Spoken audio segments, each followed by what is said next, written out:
응답하시는 하나님이라는 제목으로 본문의 말씀을 살펴보겠습니다. 지난 시간 교회의 존재 자체가 세상에는 걸림돌이 된다고 하였습니다. 우리 주님은 택한 백성들을 향해 너희는 세상의 소금과 빛이라고 말씀하셨습니다. 흔히 소금과 빛이라고 한다면 언제나 예의가 바른 도덕적인 사람을 생각하기 쉽습니다만 주님이 말씀하신 소금과 빛은 그 이상의 의미가 있습니다. 단순히 도덕적인 사람을 뜻하는 것으로 소금과 빛이라고 한 것이 아니라 우리는 철저히 타락하고 부패한 본성을 가진 인간이라는 점을 나타내는 삶을 살라는 것입니다. 성경은 먼저 모든 인간이 철저히 실패하였다고 진단합니다. 도덕과 윤리를 말하기 이전에 인간은 철저히 실패하였습니다. 실패란 가능성이 전혀 없는 상태라는 말입니다. 정도의 차이가 있을 뿐 사람은 본질적으로 모두 악합니다. 더 나은 세상을 만들려고 애쓰는 현실 속에서도 많은 모순들이 발견되고 우리가 신뢰하고 존경하는 사람들에게도 많은 모순들이 발견됩니다. 그렇다고 회의적인 입장이 되라는 말은 결코 아닙니다. 더 나은 사람, 더 나은 세상을 만들어 가야 하지만 하나님을 떠나서는 결코 그렇게 될 수 없다는 사실을 그리스도인들이 나타내야 한다는 겁니다. 그것이 바로 복음이겠죠. 여러분, 주님이 부활하시고 승천하실 때 제자들에게 마지막으로 당부한 명령이 무엇입니까? 바르게 살라, 깨끗하게 살라, 청렴하게 살라, 정직하게 살라, 그런 말이 아니었습니다. 그보다 더 깊은 차원의 말씀이었습니다. 마태복음 28장 19절에서 20절 말씀까지 보면 그러므로 너희는 가서 모든 족속으로 제자를 삼아 아버지와 아들과 성령의 이름으로 세례를 베풀고 내가 너희에게 분부한 모든 것을 가르쳐 지키게 하라. 우리 주님은 먼저 모든 족속으로 제자를 삼으라고 말씀하셨습니다. 그리고 아버지와 아들과 성령을 전하라고 하였습니다. 그리고 나서 삼위 하나님을 통하여 가르쳐진 모든 계명들을 지키게 하라고 말씀하셨습니다. 기독교의 진리가 왜 세상으로부터 충돌이 될까요? 바로 이 점 때문입니다. 세상에 아무리 노력하고 애써도 하나님을 떠난 세상은 선해질 수 없다는 분명한 진리 때문입니다. 선함은 오직 삼위 하나님께만 있습니다. 레위기를 자세히 읽어보시면 하나님이 거룩하니 너희도 거룩하다라는 말씀이 자주 나오죠. 그리고 강조됩니다. 그러나 더 깊은 의미의 말씀도 나옵니다. 레위기 22장 32절에 보면 나는 너희를 거룩하게 하는 여호와라. 하나님이 거룩하니 너희도 거룩하라는 말씀과 동시에 하나님만이 우리를 거룩하게 하실 수 있다는 말씀이 함께 나오는 겁니다. 이 세상은 그 어떤 것도 스스로의 노력으로 거룩할 수 없습니다. 세상에 이러한 가르침이 전해지는 종교가 있습니까? 없습니다. 오직 기독교에서만 있습니다. 모든 종교는 어떤 특징을 가질까요? 인간의 심성을 닦아가는 것으로 더 나은 사람이 된다거나 더 멋진 사람이 된다거나 더 아름다운 세상을 만들 수 있다고 생각하는 것이죠. 그러나 기독교는 그럴 수 없습니다. 인간은 본래 그럴 수 없습니다. 이것이 교만한 세상 통치자와 세상 원수들에게 미움과 증오를 일으킬 만한 내용이 되는 것입니다. 지난 시간 악인을 대표하는 세상 통치자 헤롯은 느닷없이 교회를 핍박하죠. 손을 들어 야고보를 죽였고 주님의 제자 베드로마저 죽이려 하고 있습니다. 지금 베드로는 무교절 기간이었기 때문에 즉시 처형되지 않았어요. 유대인의 율법상 무교절 기간에는 누구도 처형하지 않았다고 합니다. 헤롯은 무교절 기간이 끝나기만을 기다리고 있었습니다.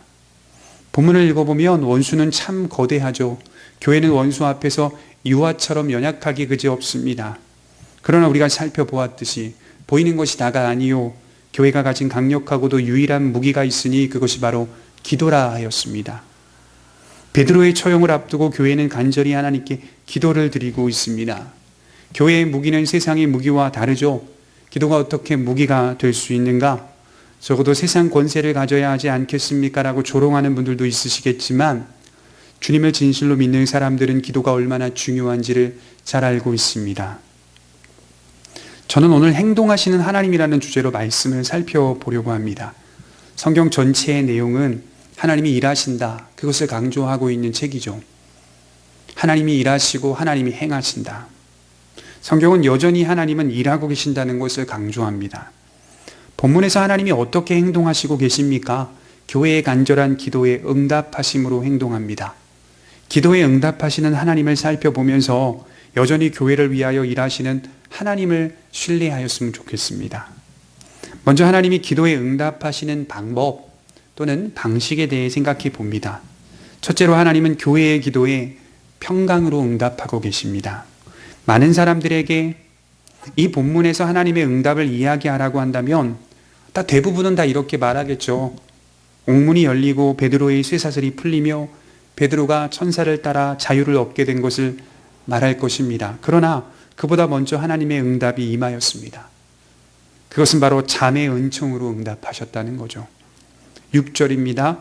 헤롯이 잡아내려고 하는 그 전날 밤에 베드로가 두 군인 틈에서 두 쇠사슬에 매어 자는데 파수꾼들이 문 밖에서 옥을 지키더니, 헤롯은 다음날 베드로를 죽이려고 결심하였죠.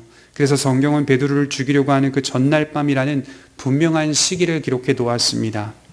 베드로는 무교절 기간이 끝났고 자신이 다음날 처형될 것을 알았습니다. 사람이 다음날 처참히 죽게 될 것이라는 사실을 알고 있다면 잠이 오겠습니까? 염려가 되고 걱정이 되며 한숨이 나오지 않겠습니까? 그러나 베드로는 그 불편한 쇠사슬에 매여 곤히 자고 있습니다. 우리가 복음서에서 베드로의 모습을 목격하였듯이 그는 예수님이 잡히시자 자신의 목숨을 지키기 위해 두려워 벌벌 떠는 모습을 보입니다. 주님을 부인하는데 맹세하며 저주합니다. 눈이 마주치고 있는 상황에서도 주님을 저주하고 맹세하며 부인합니다. 왜 그랬습니까? 자기의 목숨이 위태로울까 봐 두려웠던 것이죠. 목숨을 잃을까 봐 두려웠던 겁니다. 그러나 오늘 베드로의 모습을 보십시오. 다음 날 이제 곧 몇 시간 후면 죽게 되는데 이것이 바로 교회의 기도에 대한 하나님의 응답이었어요. 그가 자고 있잖아요. 시편을 읽어보면 오늘 말씀을 이해할 수 있는 적합한 구절들이 나옵니다. 시편 4편 8절에 보면 내가 평안히 눕고 자기도 하리니 나를 안전히 살게 하시는 이는 오직 여호와이십니다. 다윗은 이 시편을 도망 중에 썼습니다. 목숨이 위태한 상황 속에서 이 시편을 기록하였습니다. 그런 상황에도 하나님께서 자신에게 잠을 주셨고 평안하게 하셨다는 것을 고백합니다. 시편 3편 5절에도 내가 누워 자고 깨었으니 여호와께서 나를 붙드심이로다. 마찬가지로 위태위태한 상황 속에서 다윗은 이러한 경험을 하고 있어요. 여호와께서 나를 붙드시는 그 은혜가 실로 크다는 것을 고백합니다. 어떻게 지금 이런 상황에서도 담대하고도 평안한 마음을 가질 수 있는지 자기 스스로도 놀라고 있습니다. 왜 그럴 수 있습니까? 신자 안에 있는 평강은 세상의 평강이 아니기 때문입니다.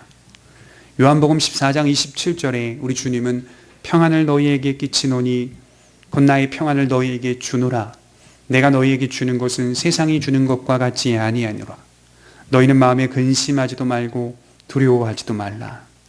주님이 주시는 평안은 세상이 주는 것과 똑같지 않다는 말씀입니다. 비슷한 평안처럼 보이나 본질적으로는 다른 평안이라는 겁니다. 진실로 주님을 믿는 사람의 마음에는 이러한 평안이 있습니다. 그러나 거듭나지 못한 사람에게는 이러한 평안이 없습니다. 이러한 평안이 없다는 것은 언제나 평안을 세상적으로만 이해한다는 것이겠죠. 그러나 주님의 평안은 세상이 주는 것과 같지 않습니다. 저와 여러분들 안에 있는 평강과 평안은 세상이 주는 것과 근본적으로 다릅니다. 베드로는 세상 사람들이 볼 때 미친 사람입니다. 다음날 처참히 죽게 되는데 너무나도 고요하고 평온한 상태로 자고 있는 사람입니다. 이것이 바로 신자 안에 있는 평안입니다. 베드로만 그랬습니까? 아닙니다. 초대교회 역사를 살펴보면 같은 일의 반복이었다 이렇게 말하고 싶어요.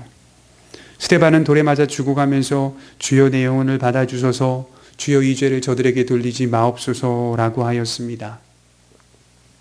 돌에 맞아 죽어가는 그의 모습은 평안한 모습이었습니다. 너무도 고요하고 잔잔한 모습이었습니다.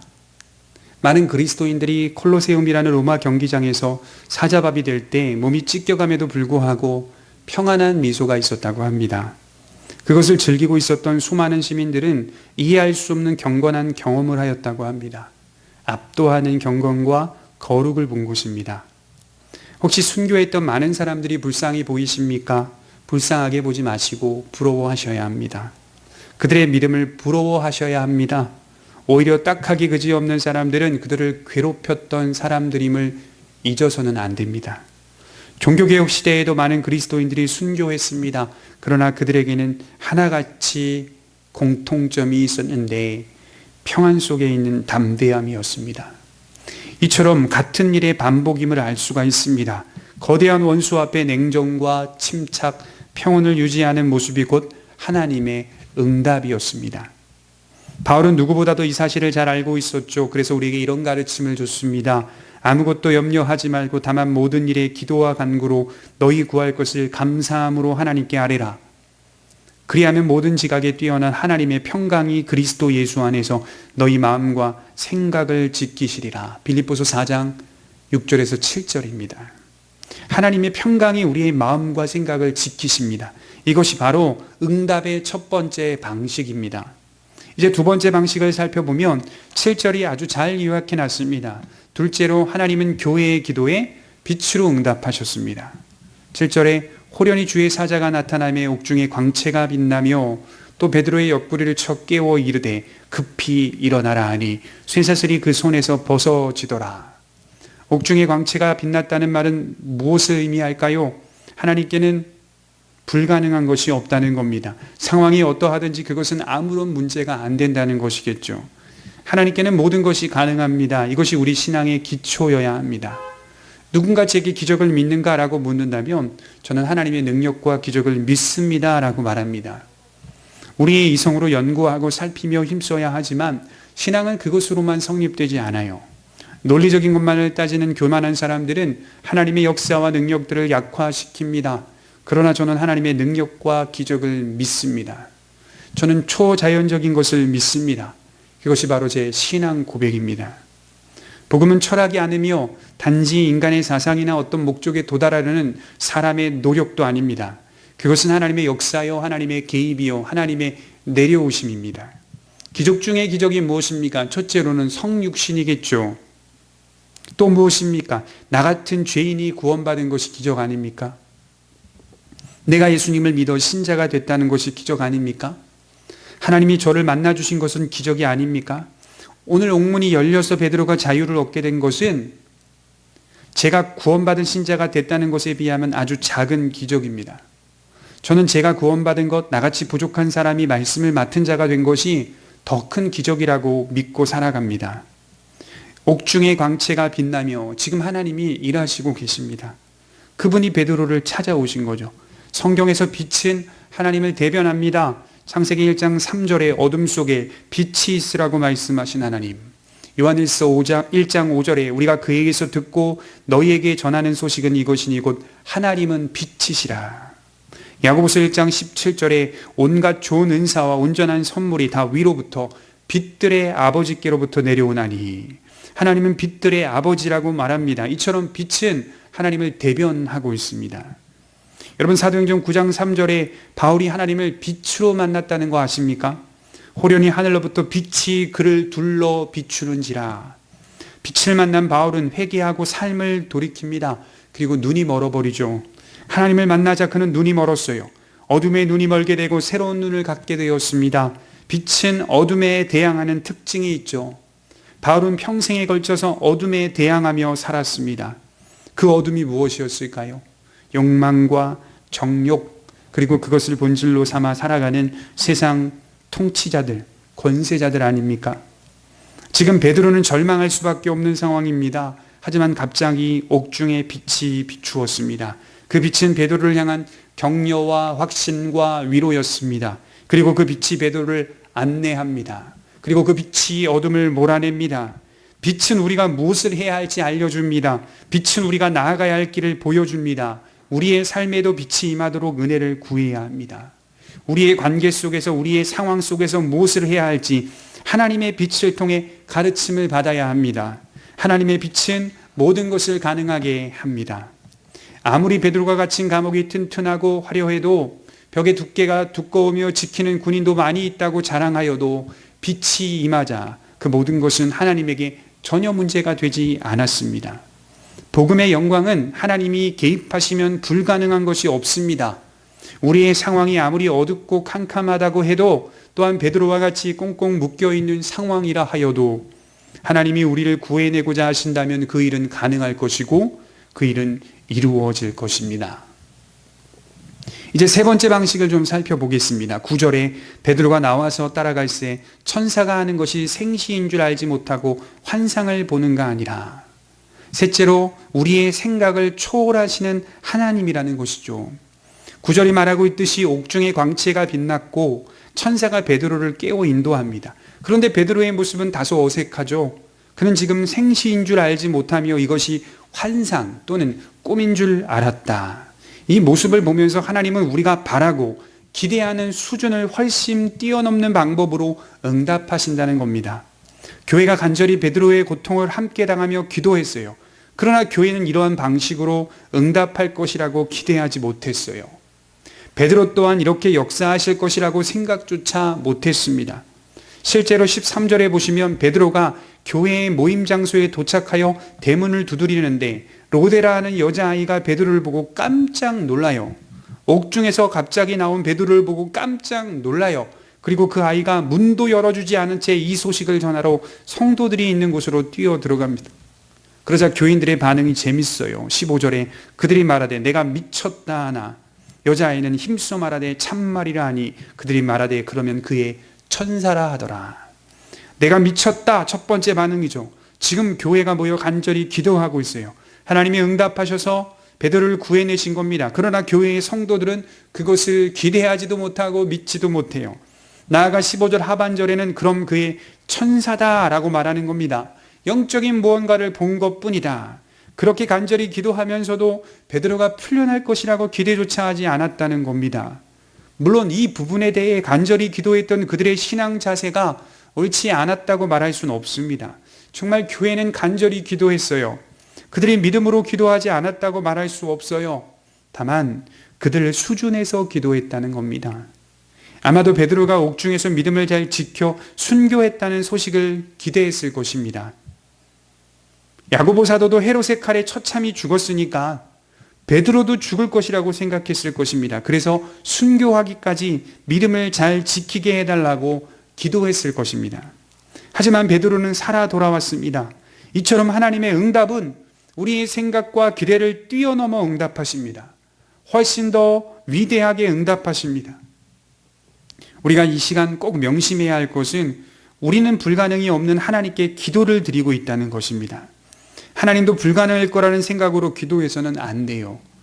큰 간구를 드리시기 바랍니다. 우리가 하나님을 작은 존재로 보고 있다면 작은 간구로 기도할 것입니다. 그러나 하나님은 크신 분이시기 때문에 큰 간구를 드려야 마땅합니다. 마지막으로 그럼 하나님이 기도에 응답하시는 때를 좀 살펴보려고 합니다. 하나님은 언제 기도에 응답하실까요? 때때로 하나님은 마지막 순간에 이르러서야 응답하십니다. 6절에 보시면 헤롯이 잡아내려고 하는 그 전날 밤에, 헤롯이 베드로를 죽이려고 작정한 그 전날 밤에 이 일들이 이루어집니다. 불과 1시간 남짓 남을 때까지 상황을 지켜보고만 계셨어요. 마지막까지 상황을 그대로 두어 원수의 패배와 당혹감이 더욱 명백하고도 완벽해지도록 하셨습니다. 극적인 반전을 행하시는 이유가 뭘까요? 바로 원수의 교만을 낮추시기 위해서입니다. 저는 성경에서 이러한 극적인 반전이 많다는 사실을 발견합니다. 원수는 조롱했을 것입니다. 이제 내일이면 저 베드로를 죽일 것이라고 기대했을 거예요. 기뻐했을 것입니다. 그리고 예수님에 대한 온갖 영적 조롱과 희롱을 했을 것입니다.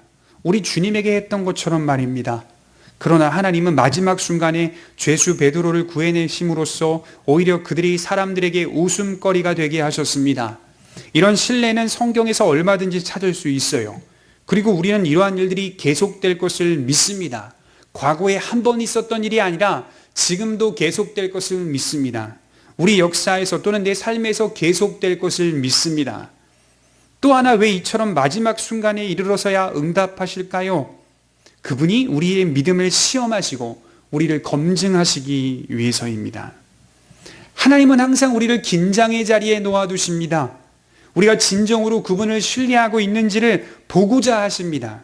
확인하고자 하십니다. 그래서 항상 긴장되는 자리에 놓아두세요. 이런 말이 있죠. 바람이 불도록 허용되는 곳은 떡갈나무가 강하고 튼튼하게 자라도록 하기 위함이다. 하나님은 우리를 강하게 연단시키기 위해 시험하십니다. 그럼 우리가 해야 할 일은 무엇입니까? 인내하는 것과 멈추지 말고 기도하는 것입니다. 행하시는 하나님, 응답하시는 하나님, 그 하나님을 기대하는 성도들이 되셨으면 좋겠습니다. 하나님은 여전히 지금도 일하고 계십니다. 그 사실을 의심하지 않았으면 좋겠습니다. 기도하겠습니다. 거룩하신 하나님 아버지, 여전히 일하시는 하나님을 바라봅니다.